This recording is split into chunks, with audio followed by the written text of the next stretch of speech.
Ang tanim na sitaw mga idol. Lumalago na sila. Ayan. Dito sa may part na to medyo madalang eh. Ayan.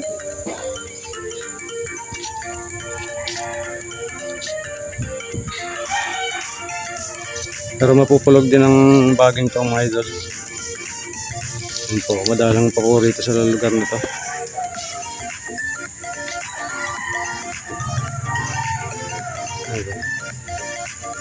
Ayan po, may ginagawang bahay doon. Malaki. Mansion.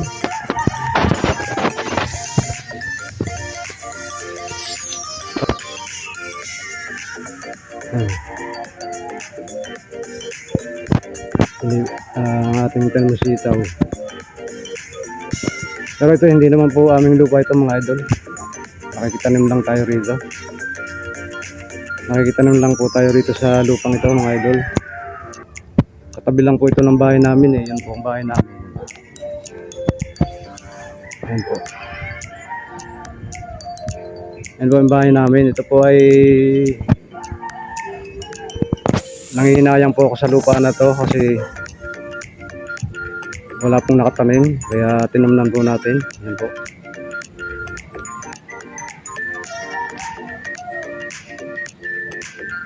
Pero meron po tayong taniman doon sa may tabi ng bahay, doon sa may bikuran.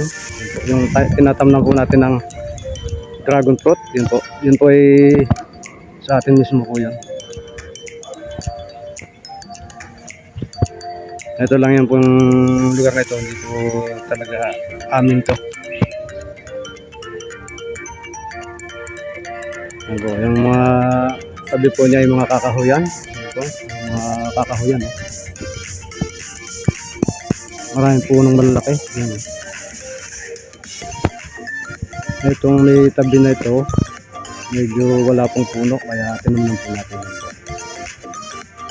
Yan, mga idol.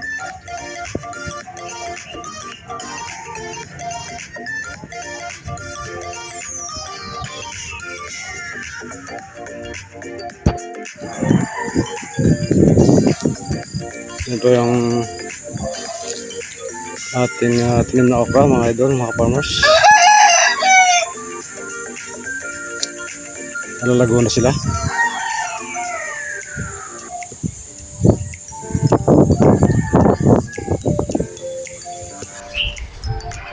Ayun pa mga idol, mga farmers, ang ating pong tanim na sitaw ay marami na rin pong mga bulaklak.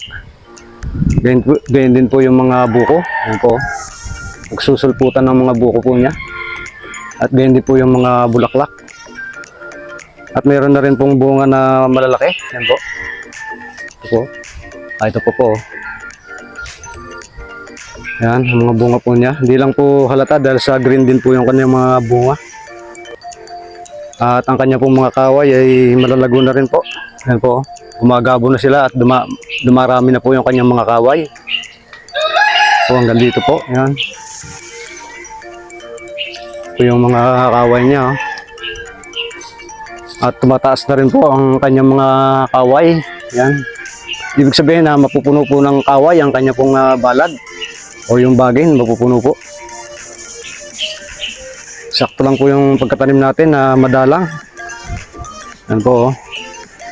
Green na green ang ating pong tanim na sitaw, mga idol, mga farmers. Po. Marami na siyang mga bunga. Yan, mga maliliit niyang bunga. Oh. Dami. At ang kanyang mga bulaklak, ito po. Po mga idol. Ayan na po yung ating tanim na sitaw mga idol, mga farmers. Mapupulog na po ng kaway or yung baging. Po.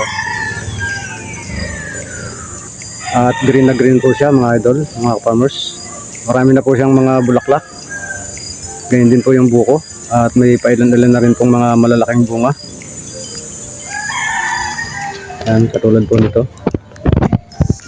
Ano po yung bunga niya, mga idol. Dito po ay marami na rin pong mga bunga. Or marami na rin pong maliliit na bunga. Ayan po. Sakto lang po yung pagkadalang po ng ating tanim. So, ang bunga niya po ay hindi halata dahil sa green din po yung kanyang bunga. Ayan po. At yun.